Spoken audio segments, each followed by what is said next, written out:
Hello and welcome to Alita Dogma's Shades of Murder, a podcast where I will share and discuss tales of true crime, mysteries, and all things dark and macabre.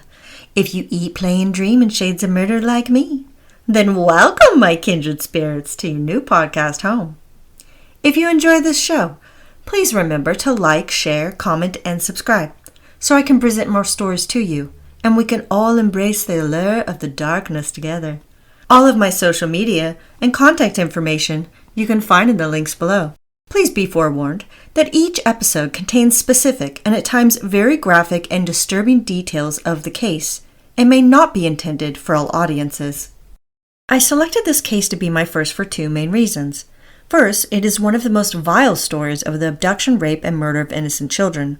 These crimes that were committed against young girls are a true representation of human depravity and an absence of empathy on the part of the perpetrators. Secondly, the impact it had upon the criminal justice system and on the people of Belgium was profound, which is still felt to this day. These crimes were revolutionary in how they reformed policing and transformed the judicial system in Belgium. They brought together a divided country of citizens and united them in their outrage against the disgusting and heartless individuals who were behind these crimes of violence against children. These events led society to wage a war against a corrupt system which had failed to protect their most innocent. Their voices of protest, especially those of the victims and their families, helped to perpetuate real change. This is the story of Belgium's dungeon duo, serial killers Marc Dutroux and Michel Martin. Belgium is a very tiny country, about the size of the state of Maryland, having, as of 2016, an estimated population of 11.6 million citizens. It borders France and the Netherlands at the North Sea, Luxembourg and Germany to the east, and shares its maritime borders with the UK. The country is divided into three main regions. The Flanders, who speak Dutch, reside in the north.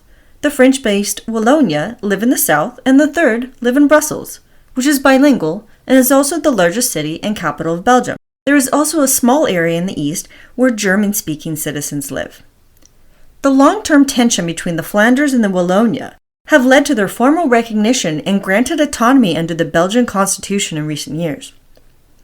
Belgium is a federal parliamentary democracy under a constitutional monarchy, which in layman's terms equates to there having a king who is the head of state who appoints different ministers, including the prime minister, with the approval of the parliament.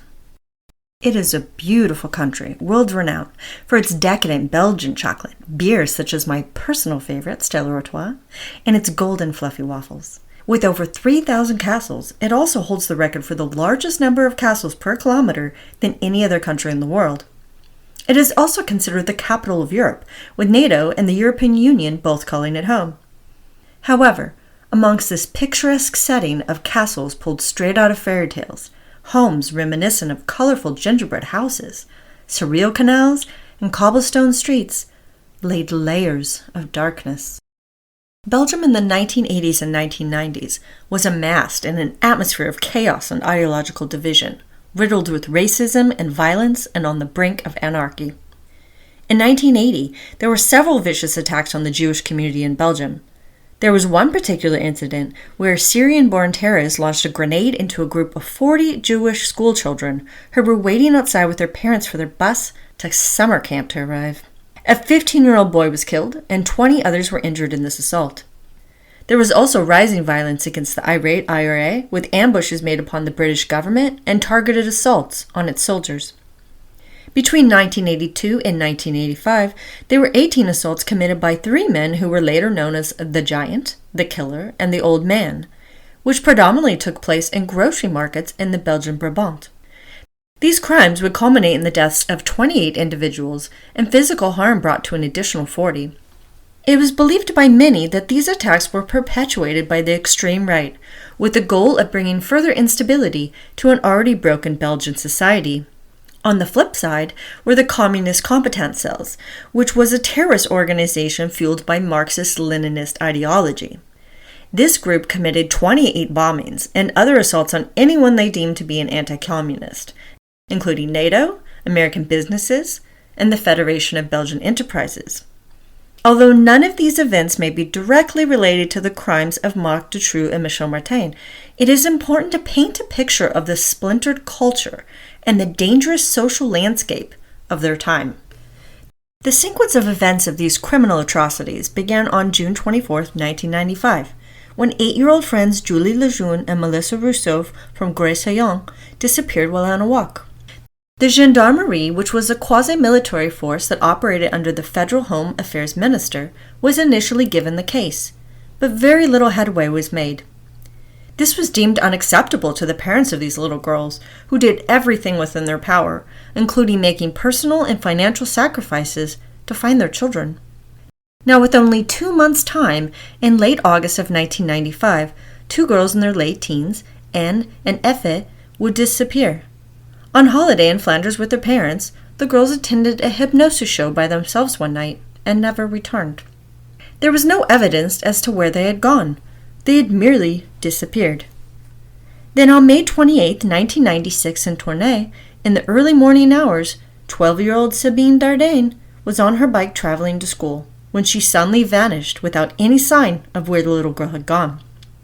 Sadly, not unlike the others, the case for this little girl also went nowhere, becoming cold by August of that same year. A few weeks later, on August 9, 1996, Laetitia Deleuze was walking back from a public pool in Bertrix in the province of Luxembourg when she went missing. This time, an eyewitness saw Laetitia snatched up by a man in a run-down-looking white van. They promptly jotted down a partial registration number and contacted the police, which led them to the owner of the van, Marc Dutroux. At last, the tides of this case would finally turn. Marc Dutroux was a man who had recently been released from prison for good behavior after serving only 3 of his 13-year sentence for 5 counts of kidnapping and the rape of minor girls. Yes, that is accurate information. A man who was convicted on 5 counts of the abduction and sexual assault of a minor was freed by Monsieur Watelet, who was the appointed justice minister at the time. Watelet neglected the concerns and protests of the prosecution and the psychiatrist, and worst of all, he essentially ignored what this man had done to innocent young children of his own community. It is very telling how his actions had the opposite effect of harming his career and that of his family's future prospects. Watelet would later become an advocate general at the European Court of Justice in Luxembourg. His son, McClure Jr., would later become a local politician in Verviers and the Secretary of State for Budget, Asylum, and Migration. Now, Dutroux had already been a potential suspect when Julie and Melissa had initially gone missing, but the police did not search his house for 5 months after the fact. When they did finally enter the home, officers believed what they heard to be cries of someone inside, but elected to not investigate them further. They opted instead to believe that the sounds must be coming from outside the residence. The police officer at the site, René Michaud, discovered a speculum on the floor. For those of you who may not be familiar with this term, it is a medical tool that is designed to fit inside and closely investigate the body's orifices, such as a medical device that would be used during a female exam. This tool was lying on the ground, and the officer simply picked it up and handed it back over to Dutroux's wife, Michel Martin.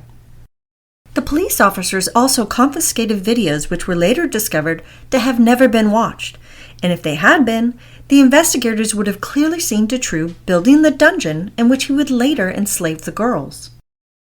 On August 13, 1996, 4 days after law enforcement was contacted regarding the suspicious white van seen near the last known site of Laetitia's whereabouts, officers raided the 7 houses Dutroux owned. Shockingly, they failed to unearth any evidence even with the use of police sniffer canines. Mind you, Dutroux was an unemployed electrician who was known to have been involved in stealing cars, petty theft, violent muggings, and drug dealing.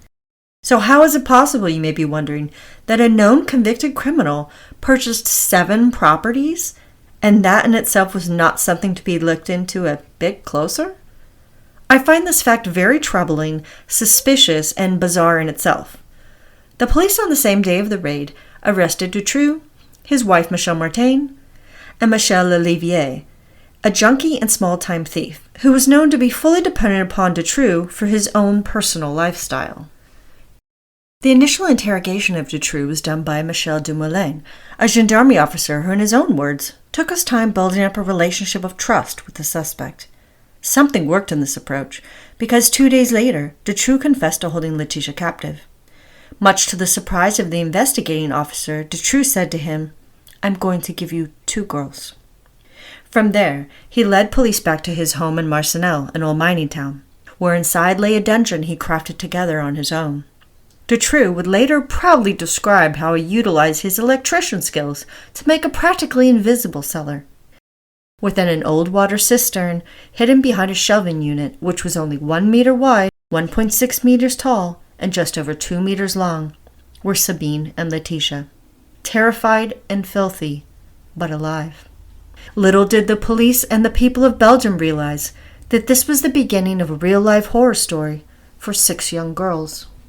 Tragically, 2 days later, Julie and Melissa's bodies would be discovered buried at one of Dutroux and Martin's houses in Sauz-la-Bouzière. It was revealed later that the 2 young girls had died of starvation within the grimy, dark, and damp underground cell. Dutroux at the time had been locked up on unrelated charges, and he had believed that his wife Michelle was taking care of the girls in his absence, but she did not. Michelle visited the home daily where they were imprisoned. She tended to their dog while she was there, but claimed that she was too afraid to face the girls. Instead, she allowed Julie and Melissa to suffer and die of hunger and thirst. When Dutroux was released, he found them starved to death inside the cell. He froze their small bodies inside bin bags before burying them out in the yard. Forensic pathology would later reveal that both girls had been raped multiple times, but the DNA was never tested to match to prove whether it was Dutroux or if there were other suspects.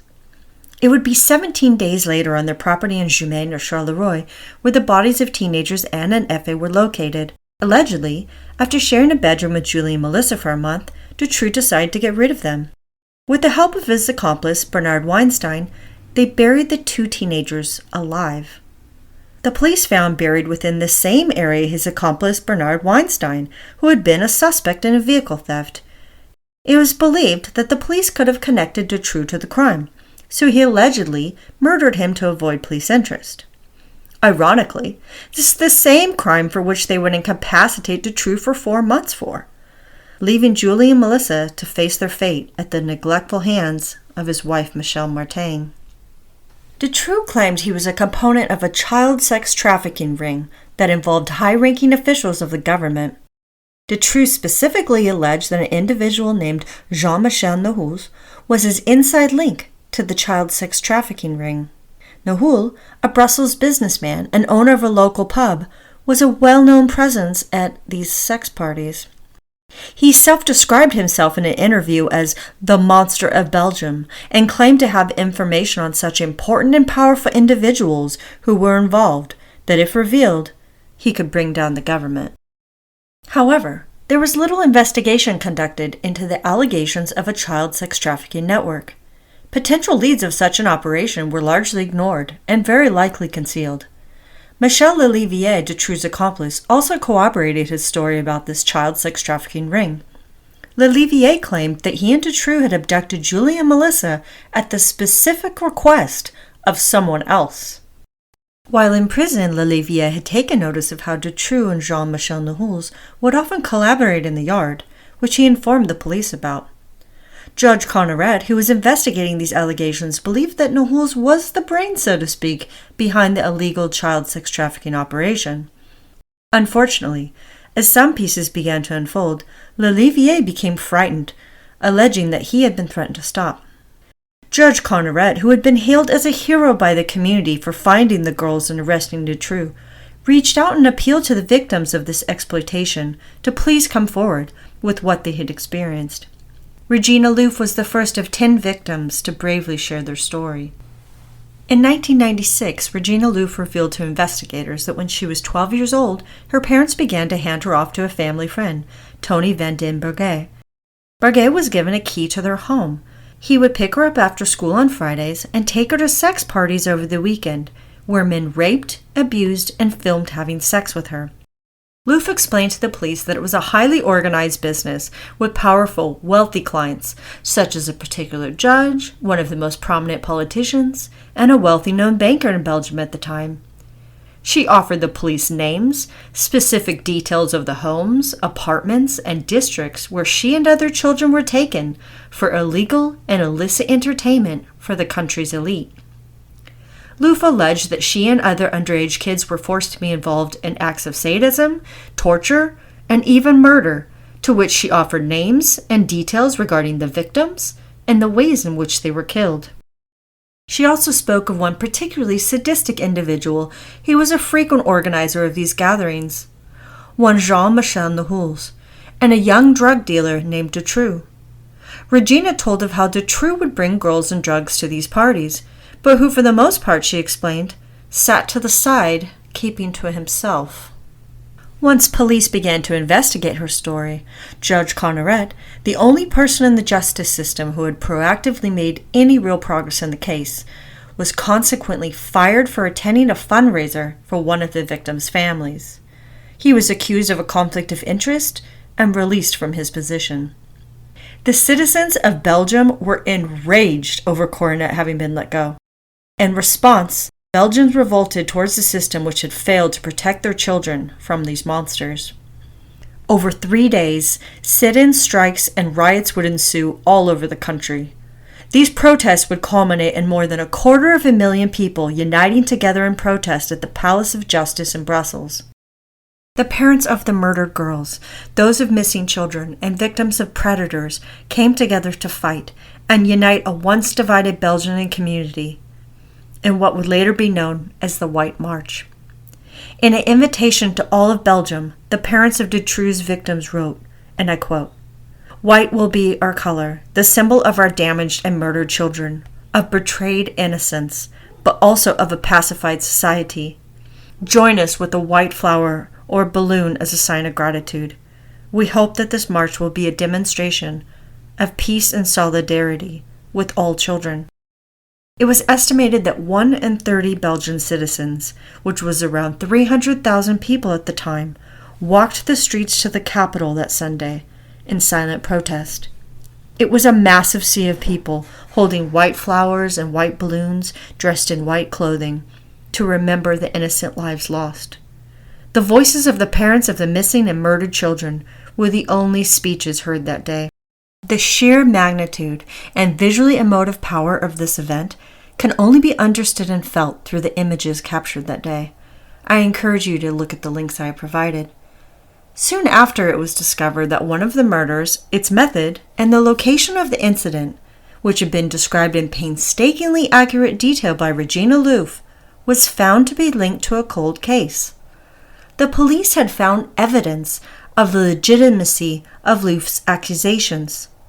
This could have the potential to open up Pandora's box on the reality of a child sex trafficking ring in Belgium existing. A 15-year-old girl, Christine Van Hee, had been forced into a position of torturous bondage with her legs, hands, and throat all connected to the same rope, which had led to her strangulation. Christine Van Hee's body was found on a mushroom farm on the outskirts of Brussels, where the specifics of Louf's account matched detail to detail the method of her death and the environment in which it happened. Then, out of nowhere, the special investigation team on this case were released with the unproven allegations that they had somehow manipulated the evidence that was given to them by Regina Louf to fit the crime. 12 years had gone by after this young girl's death, with this case remaining unsolved per the orders of Judge Van Espen. Van Espen had replaced the endeared Conneret. That is until a journalist unearthed the close connection between Judge Van Espen, Jean-Michel Nihoulz, and his wife at the time. In fact, the judge's sister was the actual godmother of Nihoulz's child. He eventually would resign as the judge in charge of this particular investigation once this truth had been exposed. Then there was the campaign, brought about by the conveniently government-owned TV station RTBF, who had the sole goal of discrediting Louf and programming the citizens of Belgium into believing that Dutroux was a lone monster who had orchestrated and executed these crimes all by himself. They asserted that Nahulz was innocent, and that the conspiracy of a child sex trafficking ring, which Regina Louf had alleged she was forced to be a part of, was nothing but lies.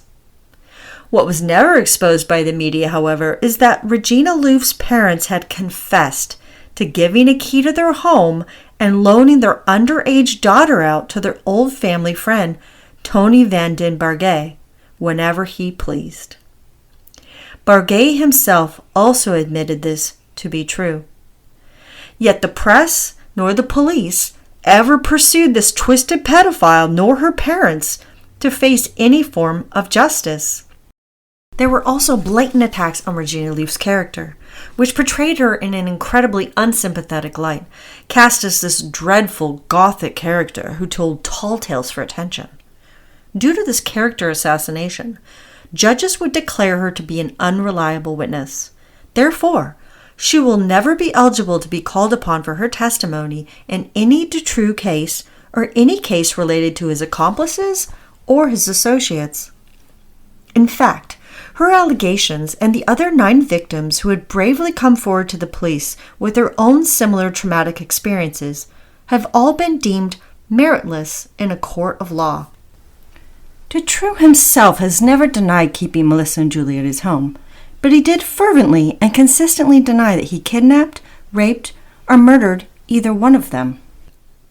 His story is that he attempted in vain to save Melissa and Julie from a greater evil than himself, which he referred to as the evil chief. The Rousseaus, the parents of Melissa, do not believe the story that the prosecution and the police have offered them. They have communicated to the press how they have strong doubts that their daughter was even held in the dungeon during the 4 months Dutroux was incarcerated. Apparently, there had been numerous reports over that period of time that 8-year-old Melissa had been seen in town and was even spotted at a nightclub in Charleroi. But none of these sightings were ever looked into by the police. The Rousseaus were even denied seeing their daughter's body after it was unburied, and were told that Dutroux himself had already identified her. Since when does a perpetrator, the suspected murderer in a case, have the rights to identify their victim's body?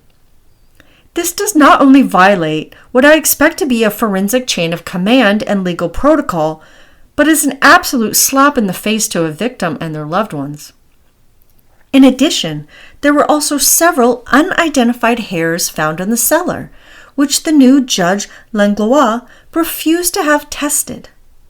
The Prosecutor General of Liège and Thilly justified this by declaring that since there was no one else present in the dungeon, and that the child sex trafficking network conspiracy was all lies, there was no reason to test the hair for DNA. Then the Prosecutor General backtracked on her statement and claimed that all of the hairs and DNA on the bodies of the girls pertaining to the rapes had been analyzed, but their remains were far too decomposed and thus were found to be inconclusive. However, the autopsy reports stated the opposite, and yet the results of the analysis have never been found. 2 years would pass while all 3 suspects remained in jail. Dutroux would somehow grab a police officer's weapon, escape from the courthouse, and hijack a citizen's car. Within 3 hours, he would be caught in a muddy field and dragged back to his cell to be faced with further charges of attempted escape. However, in light of the incident, the police chief, justice minister, and the interior minister at the time all handed in their resignations. 8 years more would pass before a trial would even begin. Investigators would attempt to explain away the extended delays of the trial by blaming it on their time and resources having been tied up with the pursuance of the child sex trafficking ring. The ring, which Dutroux had insisted he was but a small cog in a large, powerful wheel. On March 1st, 2004, Marc Dutroux, Michel Martin, Michel Olivier, and Michel Nahulz would finally go to trial, although Nahulz would only be faced with charges of drug conspiracy. Sabine, one of the 2 girls rescued from a certain demise in the dungeon, testified against Marc Dutroux in court. She painfully recalled her 80 days in hell. She told how on her way to school she was abducted off of her bike, drugged, stripped, and fitted with a chain collar at 12 years old. When Sabine inquired as to why Dutroux had never killed her, he declared that he never had any intention of harming her, and that he had done what he did to save her from an evil chief. A little more than 3 months later, the jury found Dutroux guilty on 6 charges of kidnapping, 4 counts of murder, and 3 additional counts of rape for the girls he admittedly had abducted, assaulted, and filmed having sex with during trips in Slovakia. Although there are citizens of Belgium who had stressed how the country should bring back the death penalty for offenders like Marc Dutroux, he was given life in prison. In Belgium, this is equivalent to a mandatory sentence of 30 years with the option at the discretion of the government to detain a prisoner for an additional 10. This sentence was retrofitted to apply to the date of his first arrest back in 1996, which means he could be released by 2036. His wife, Michelle Martin, was given a sentence of 30 years, but in August 2012, only 16 years into her sentence, she was granted parole. Martin was allowed to move to a nunnery of the Poor Clare Sisters of Malone and Namur. This decision infuriated the people of Belgium, and again, they took to the streets in protest in the thousands, demanding justice and judicial reform. Some even held coffins with Michelle Martin's name written on them, which were thrown to the ground and set ablaze. Martin lived and worked at the monastery with no communication between her and the outside world for 3 years. When the convent decided to relocate, she was offered the option of living on the property of a former judge who wanted to support her reintegration into society. As of August 26, 2022, the woman who admitted to allowing 2 little girls to starve to death in the same property she visited every day to take care of her dog was officially free to live her life. Michel Olivier was given a sentence of 25 years for kidnapping, but was found not guilty on charges of rape or murder. He has since also been released from prison after having served 23 years. Nahuls only faced 5 years in prison for drug conspiracy, which he served and then later died in 2019. This case catapulted massive change in the judicial system and policing in Belgium. During the time of the investigation of Dutroux and Martin, the police were separated into 2 main segments of law enforcement. There was the judicial police that operated under the federal justice minister, and the other was the gendarmerie, a quasi-military force under the control of the federal home affairs minister. Now, these 2 main forces were like water and vinegar working with one another. Similar to how the more elite law enforcement in this country can have a tendency to function at times. The gendarmerie was essentially doing its own thing, gathering its own intel and evidence. They were not sharing it with the judicial police in what could only be perceived as an ego-driven approach to solve the case on their own. They even had their own set of informants, one who had described in great detail the dungeon Dutroux had built. Yet they did not share this pertinent information with the judicial police. Members of the judicial police then blindly walked into Dutroux's cellar, not being privy to this suspicious information, and as a direct result, did not pursue any further what they thought they had heard had been cries. As a result of this case and their fractured policing forces, the Federal Parliament of Belgium created a special investigative committee. Composed of members from all parties, they investigated the actions of the gendarmerie and the judicial police. Everyone involved concurred that real reform was necessary, and that there would now be only one police service. This was divided into local and federal branches, where the police officers could work within one branch to the other with shared access to information. Given how the Justice Minister Watelet had single-handedly opted to grant early release to the convicted child kidnapper and rapist Dutroux, such discretion was ripped away from this position. A special tribunal, the Court for the Enforcement of Sentences, was established for this purpose. As a result of this case, Child Focus was also founded, which was Belgium's first foundation for missing and sexually exploited children. On a cultural and social scale, this case profoundly affected the people of Belgium. In a sign of true unity, the community set aside the differences in their cultures and tension amongst their political ideologies to stand up against a system that had given a monstrous individual early release, which directly led to the events that culminated in 4 girls' deaths. As many as 300,000 Belgians took to the streets in the White March to remember the innocent lives taken, and to call out the wrongs committed by the institutions and the individuals in power who allowed it to happen. The horrors revealed and injustices uncovered throughout this case mortified the nation, and there are Belgian citizens that place these events below World War II as the most catastrophic incident in Belgium's history. Between 1996 and 1998, to create separation from the now tainted name, more than a third of individuals in Belgium with the surname Dutroux had them legally changed. In 2013, Marc Dutroux was eligible for parole with the conditions of an electronic bracelet, but he was ultimately deemed by psychologists to be a psychopath who was not capable of reintegration into society. In 2018, Dutroux further repulsed and angered the victims' parents by having his lawyer reach out to the 6 families of his victims in a written letter, making an offer to provide them with answers to their questions. Many of the victims' loved ones perceived this as a crude attempt to manipulate and increase his chances at parole, which he was up again for in 2019. This possibility was met with outrage and protest by the Belgian people, who once again gathered and came together to reject this prospect in what was known as the Black March. Only a fraction of the number of people were present this time, with about 400 Belgians marching versus more than 250,000 back in 1996 during the White March. Much to the relief of Belgian society as a whole, and especially for the victims' families and friends, Dutroux was again deemed too much of a threat to society. It was noted that he had a very high likelihood of recidivism, which is reoffending, if given parole. The psychiatric evaluation specifically said that Dutroux is a psychopath who exhibits antisocial traits rooted in sadistic and perverted character and who is void of empathy.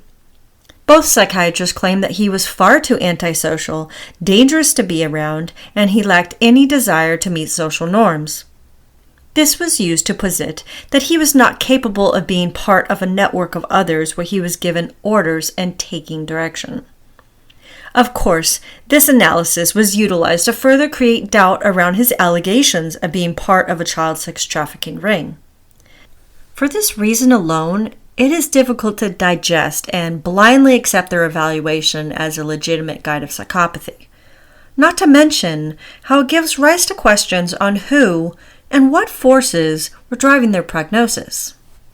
Written in her own memoir, one of the 2 survivors, Sabine Dardenne, recalls her days and nights inside the dungeon, in which she described her heinous living conditions. She detailed how she was abducted off of her bicycle while riding to school, was riffied by force, and then smuggled into Dutroux's house inside an iron box. When she awoke, Dutroux had tied her to a bed with a chain around her neck. When night fell, he would chain her foot to his own and repeatedly raped her.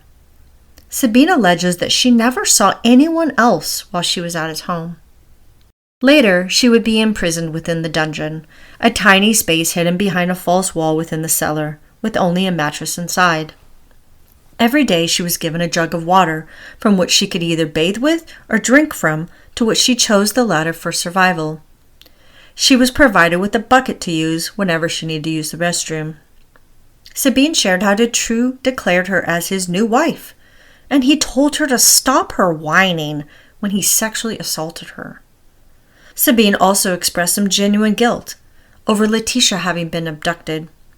She had conveyed to Dutroux that she was lonely and wanted a girlfriend, and a few days later, he brought Letitia to her.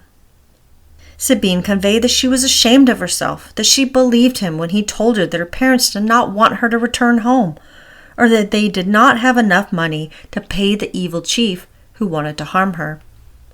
Marc Dutroux also told her that he had proactively gone to the police so that she and Letitia could be rescued.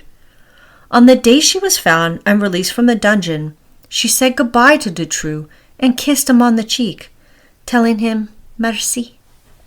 It cannot be argued that Marc Dutroux and his wife Michelle Martin are both disturbed, twisted, and cruel individuals who deserve life imprisonment, if not worse.